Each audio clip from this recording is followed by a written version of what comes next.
Hello students, this is lecture number 13 on topic electromagnetic induction. Last time we started with some numericals. एक numerical छोड़ दिया था last time, तो इसमें formula delete हो गया था मुझसे, तो पहला डिस्कस कर लेते हैं। फिफ्थ न्यूमेरिकल था, calculate the self inductance of toroid और मेजर रेडियस, मतलब टोरॉइड जो रहेगा, टोरॉइड का मेजर रेडियस है 15 सेंटीमीटर, क्रॉस सेक्शन रहेगा तो क्रॉस सेक्शन एक टर्न रहेगा, उसका रेडियस है 2 सेंटीमीटर, नंबर ऑफ टर्न्स है 1200। ओके, तो नंबर ऑफ टर्न्स है 1200। यहाँ क्या करते हैं, सोलेनॉइड को सर्कल में ड्रॉ करते हैं। तो सोलेनॉइड में जो एक टर्न रहता है उसका रेडियस 2 सेंटीमीटर है। फिर सोलेनॉइड का लेंथ को सर्कल में ड्रॉ करते हैं, तो वो जो सर्कमफरेंस रहेगा, जिस सर्कमफरेंस पे सोलेनॉइड अवेलेबल है, उस सर्कमफरेंस का रेडियस होता है कैपिटल आर, इसको मेजर रेडियस बोलते हैं। ये है 15 सेंटीमीटर। तो आपको सेल्फ इंडक्टेंस फाइंड आउट करना है। तो सेल्फ इंडक्टेंस का टोरॉइड का ये फॉर्मूला है, ये हम लोगों ने ऑलरेडी थ्योरी क्वेश्चन में डिराइव किया। ये याद रखो, नहीं तो वापस डिराइव करके देखना। Mu zero N square A upon 2 pi R. Mu zero N square ये क्या है, एक टर्न का एरिया है, pi R square upon 2 pi. Pi value get cancel. Mu zero N square R square upon 2 R. अभी सब shoot करो। Mu zero 4 pi into 10⁻⁷, 1200 का स्क्वायर, आर का स्क्वायर 2 सेंटीमीटर था तो 2 into 10⁻² square upon 2। R 15 centimetre है तो 15 into 10⁻²। अभी ये क्लब करते देखो, ये 2 जीरो है, मतलब 10⁻² है, और ये इसका 2, तो ये 10⁻⁴ हो गया, और ये भी 10⁻⁻⁴, ये कैंसिल हो, राइट। ओके, ये 10⁻² इसमें ऐड कर दो, ये -5 हो गया। ये 12 का स्क्वायर 144 हो गया। ये 2 का स्क्वायर है, इसमें से एक 2 यहाँ से हटा दो तो 2 बचेगा। 4 इंटू 3.142 अपॉन 12, ये सब सिंप्लीफाई कर लो, ये आएगा आंसर 2.41 10⁻³ हेनरी। ओके,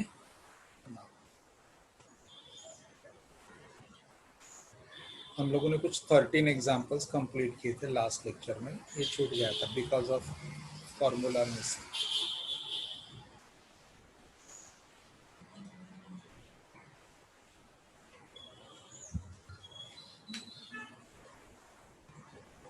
ओके, यहाँ से अभी 14 से, a long solenoid of 1.5 into 10⁻³ turns per meter has area of cross section 25 centimeters square.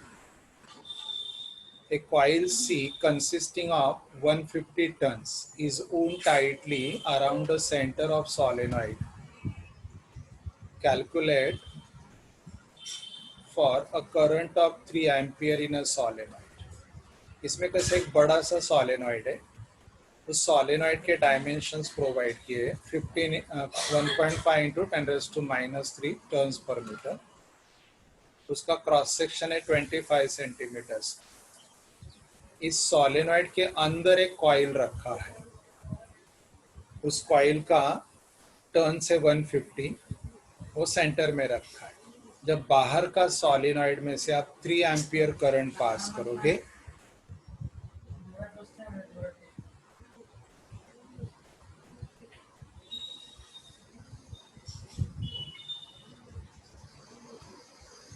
तो आपको magnetic flux density find out करना है, मतलब φ/a, that is B find out करना है।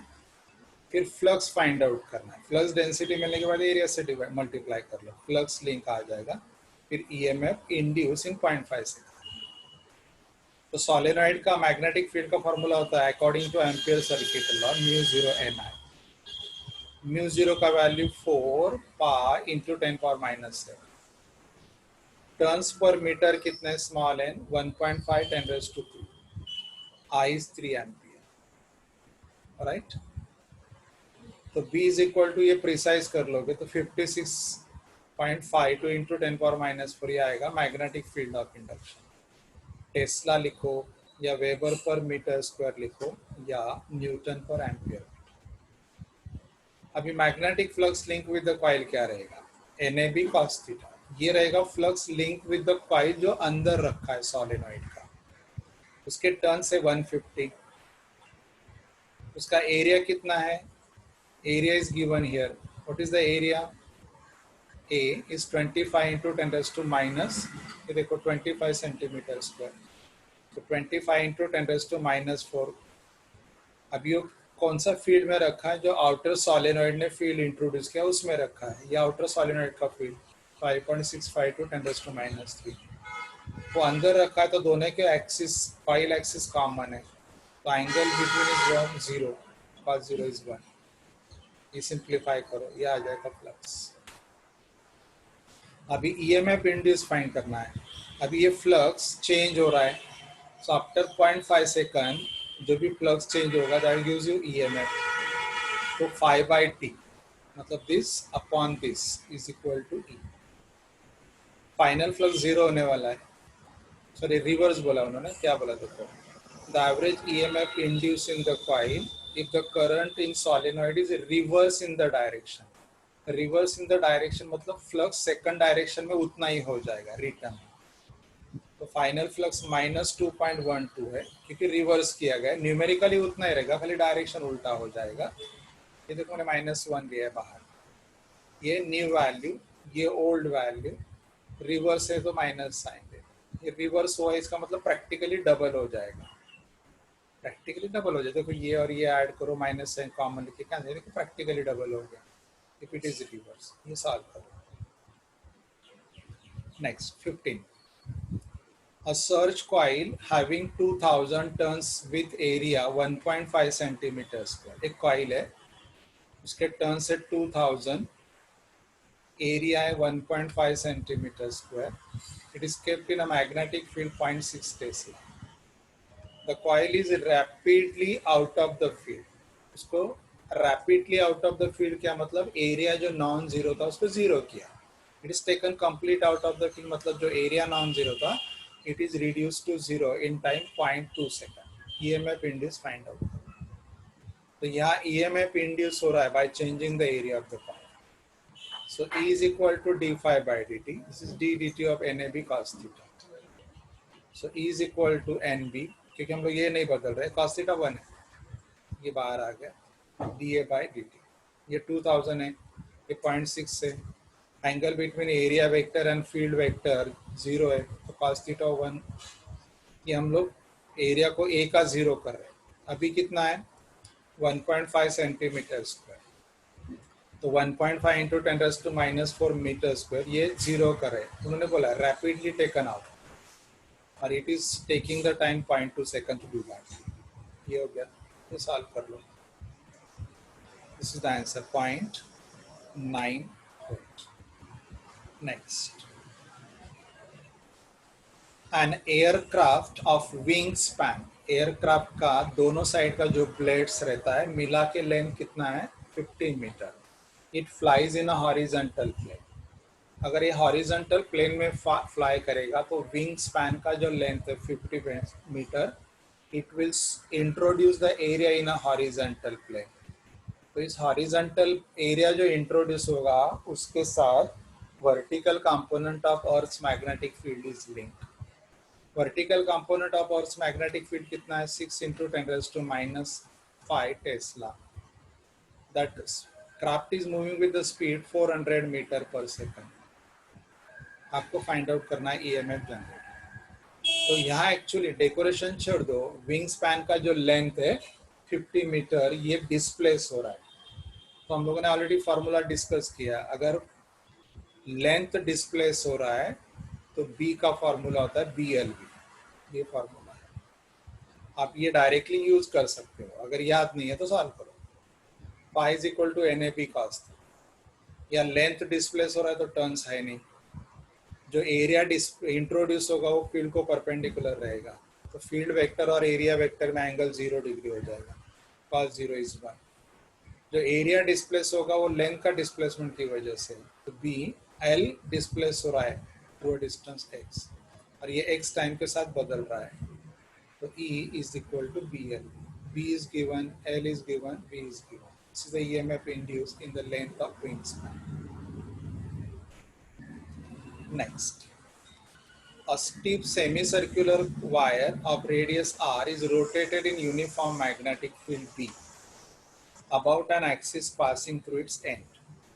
Okay, इसमें सेमी सर्कुलर कॉइल है. इसमें सेमी सर्कुलर कॉइल अगर मैग्नेटिक फील्ड में रोटेट होगा तो उसका शेप पे मत जाओ, उसका डायमीटर मैग्नेटिक फील्ड में एक सर्कल स्वाइप करेगा, तो उस सर्कल से link magnetic flux link change होगा और ईएमएफ इंड्यूस होगा. It's very simple. देखो, magnetic flux link with the coil कितना होता है, NAB cos theta. In this example EMF is induce due to, चाहिए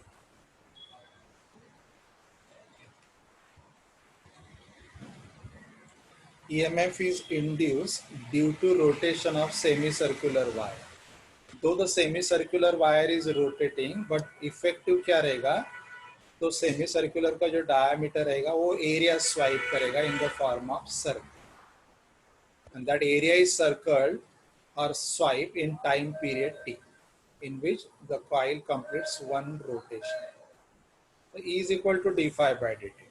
हम लोग n नहीं बदल रहे, हम लोग b नहीं बदल रहे, हम लोग cos थीटा नहीं बदल रहे, बदल कौन रहा है, तो एरिया. n1 लेके b cos theta dA by dt. b cos theta pi r square, इतना एरिया स्वाइप हुआ in a time taken to complete one rotation, t आ गया. So b cos theta pi r square 1 by t हो गया frequency, ये आ गया pi r square f b cos theta. अगर आपको E मैक्सिमम चाहिए तो cos थीटा को उसके मैक्सिमम वैल्यू पे कन्फाइन कर लो. What is maximum value of cos theta, 1, तो लेट इट बी 1 हियर, क्योंकि उन्होंने मेंशन नहीं किया है कि कॉइल कैसे रोटेट किया जा रहा है, नॉर्मल टू फील्ड या नहीं, ऐसा कुछ मेंशन नहीं. लास्ट में बोला मैक्सिमम अगर चाहिए तो cos थीटा को 1 लेना पड़ेगा. तो ये हो गया EMF इंड्यूस. ठीक है. Now remaining sums in the next lecture we will continue.